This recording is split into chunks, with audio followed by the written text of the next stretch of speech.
Hello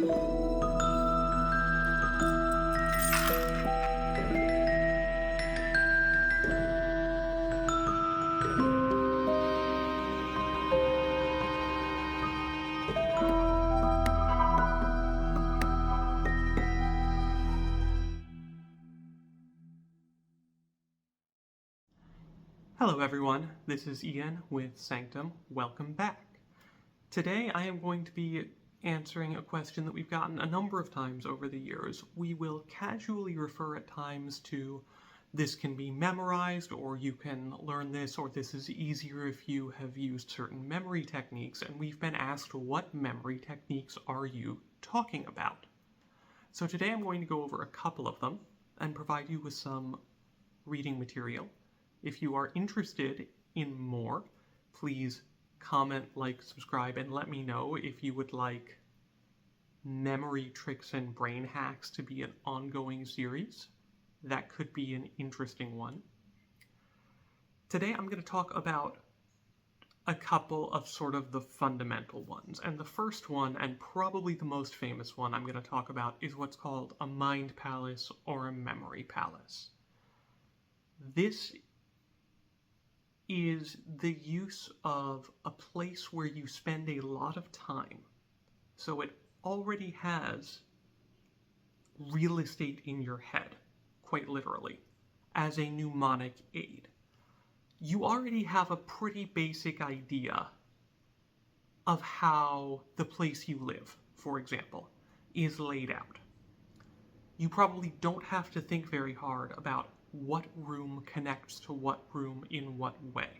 If you have hallways, you know where they are, what they connect to. You might know if the floor tilts in this one, or if it makes a particular noise, or if you have to skip the third stair every time because it's squeaky and that's annoying, but you haven't gotten around to fixing it yet. To pick an example completely at random. This is already information you have in your brain. And so the mind palace technique takes this spatial awareness in your head and says, now store information in it. This can be a relatively short set of steps of information. I know one person who uses what they call a journey through their house as a mnemonic aid to make sure they didn't forget anything on the way out the door. They have in their head, as opposed to in reality, stored their wallet on the bedside table, and then their jacket at the closet, and their shoes at the entrance to the door along with the car keys. And maybe I skipped over their briefcase sitting on the kitchen table. And so then as they walk through the house in the morning, they hit these stations in the house that they're in. And it triggers the appropriate information in their brain. And as they're walking past their night table, they go, wait, wallet, and grab it. Even if it's not on the night table. It trips the memory. And so they go find it. You can get much more complicated with this. You can, let's say, store in your bedroom memories regarding a lot of different things, actually. You can subdivide it. So let's go further. You can have memories about fashion and what you need to repair in your clothing stored in the wardrobe. And so when you enter in your mind, this is often a meditative technique, but as you get better at it, you can just pull it up without needing to enter a meditative state. The memory palace, or the mind palace, this mental version of a place you spend a lot of time, and in it, you walk over to the wardrobe and you open it up and you have all of the things that you need to repair or that you need to purchase. And you can go, oh yes, that's what I had stored there. You can have stored at your um, on your mantelpiece, things that you mean to put away, right? Maybe that's something you would use it for. You can store on the wall of your room a list of 10 things that you remember to do every day, so that as you mentally walk out of the bedroom to look anywhere else in the house, you go, and here's this list of 10 things. You can store lots of information in any given room in this house, and it doesn't necessarily have to be your house, your home, the place where you reside. It just has to be somewhere that you are very familiar with. It could be your childhood home. It could be your favorite cabin that you visited when you were a kid that you've never forgotten. It can be somewhere that you completely create inside your head. It doesn't have to correspond to a physical building at all, but if it doesn't, in order for it to be a useful mnemonic aid, then you need to spend the time meditating with it and developing it and moving around in it to the point where you don't have to actively think to remember things about it, because that's really what you're doing here. You're piggybacking additional information on things that you already remember without having to work at it. So if there's a neighborhood that you're very familiar with, maybe you could use that. But you want something with a great deal of familiarity, and if you start adding onto it and expanding it, you want to spend the time to gain that same level of familiarity with your expansions and your additions. This is perhaps not the world's greatest explanation of the Mind Palace technique. Fortunately, those will be included in the reading material. Another one that I personally use more often is to attach information and ideas to music. Now, I should probably back up a little bit and explain.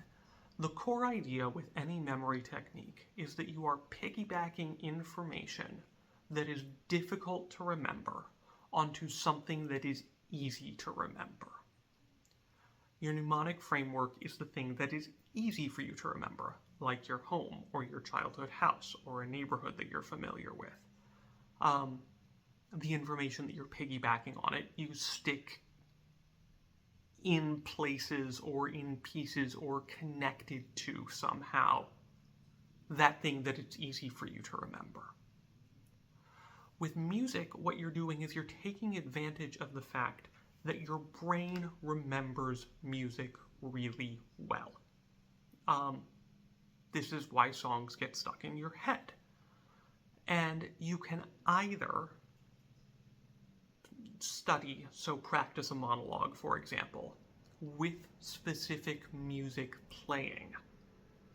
And then when you need to recite it, you start that music playing in your head, and lo and behold, the associated monologue that you were studying comes along with it. And it's a great memory aid. If you have good control over your mental soundtrack, like I sometimes do, you don't necessarily need to listen to this music. You can just start it playing in your head and then learn the information, and then when you want to recall it, start that music playing in your head again, and it will generally pull up. I found this very useful for things like studying for tests. Another way that you can leverage this tendency of your brain to remember music is to put the information that you are trying to remember in the form of words to a tune. Folk tunes, very repetitive or easy to remember songs are great for this. And then you almost write something like parody lyrics. Think Weird Al Yankovic, except that the lyrics have to fit the meter and have to contain the information that you want to remember. It turns out that if you write out your information in iambic pentameter, this gets weirdly easier. You can do something similar to the first trick, although less so the second, with smells. Aromatherapy, perfume blends, things like that. Your brain also remembers smells and connects them with things very, very well. It's one of the reasons why scent triggers for people or emotional states can be very intense. So that's something that can work for a more smell-oriented person very well as well. There are more complicated techniques, and they generally require putting in a little bit more work up front. This is things like Lewis Carroll's memorization system, which is the most on-brand for Lewis Carroll thing ever. For those who are not familiar, Lewis Carroll was a very erudite person, a mathematician, a poet, and loved to write absurdities. The entirety of Alice's Adventures in Wonderland was written because he was having difficulty with the concept of imaginary numbers in mathematics and claimed that they made no sense at all, and that Wonderland was approximately as logical as them. They play by different rules in both cases.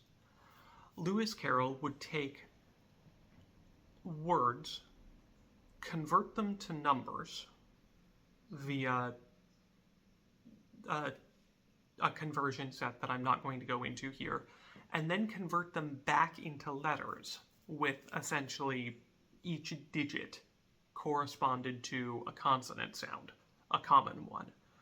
And then he would have this doubly encoded information and take the series of consonants and put in whatever vowels he wanted to until he had a series of words that formed a rhyming couplet, generally a completely nonsensical but easy to remember one. And then when he wanted to remember the original information, he would, in his head, strip the vowels out of the rhyming couplet, transpose that back into digits, and then transpose the digits back into the original information that he had encoded in them, which is very impressive.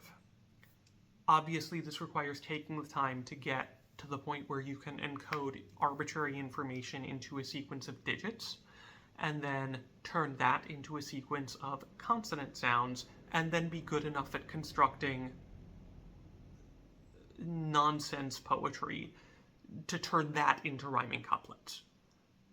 Totally on brand for Lewis Carroll, maybe not optimal for anyone listening to this, but it gives you an idea of sort of what's possible. Another one of these is what's called the Dominic system, which works somewhat similarly, where you take numbers and encode them into letters that the digits are associated with, but then instead you use mnemonic picture associations. It's a little bit complicated, but basically each two-digit code is associated with an individual and an action that's associated with that individual. So you wind up with something like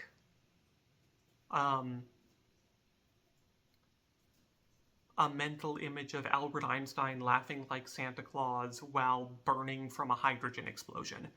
And then further details in this mental image will have data for you on atomic hydrogen. This works very poorly for me because I am aphantasic. And so encoding this information in pictures in my head works very badly. But for some people who are highly visual, once you put in the initial effort to do sort of the double encoding, which is easier than you would think it would be with some practice, a system like that can work very well. That's similar to what a magician I once knew told me he did to memorize the names of people. He would do absurdities. He would look for a feature of the person's face that he could exaggerate in his head to tie to their name, or he would think of someone famous with that name who was totally incongruous with them. And these little bits of absurdity would help him remember, in the short to medium term, a string of 30 people he walked past names so that he could call them back out in a random order later in the show.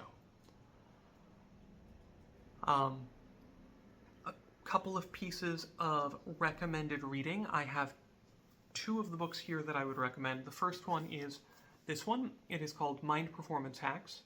It is great for give me the nuts and bolts of how you would do something like this, and I'm going to try it.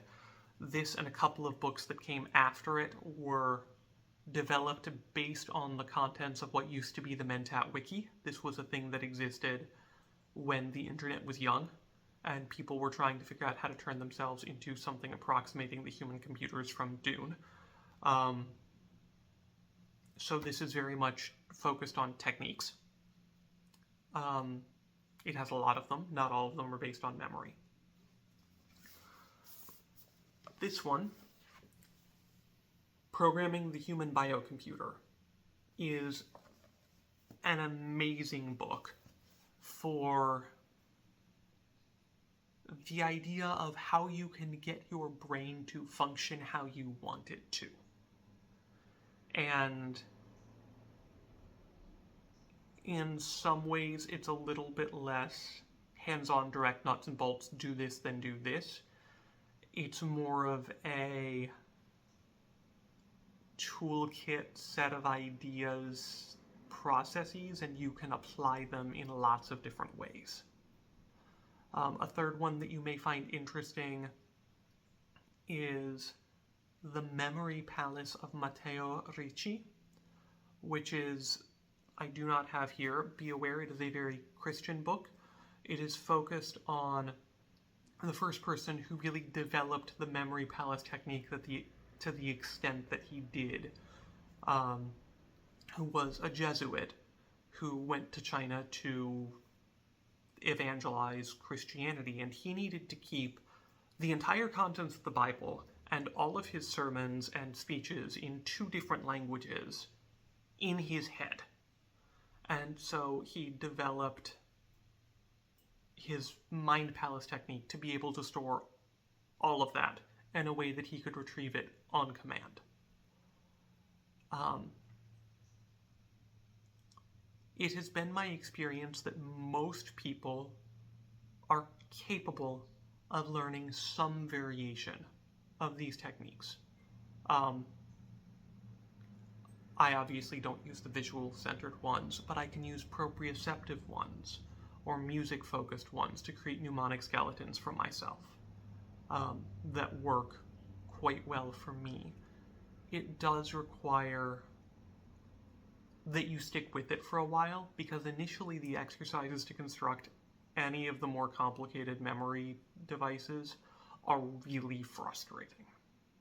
If anyone is interested in more content like this, less content like this, questions on any of this, please let us know in the comments below. We do read them. We do appreciate the feedback.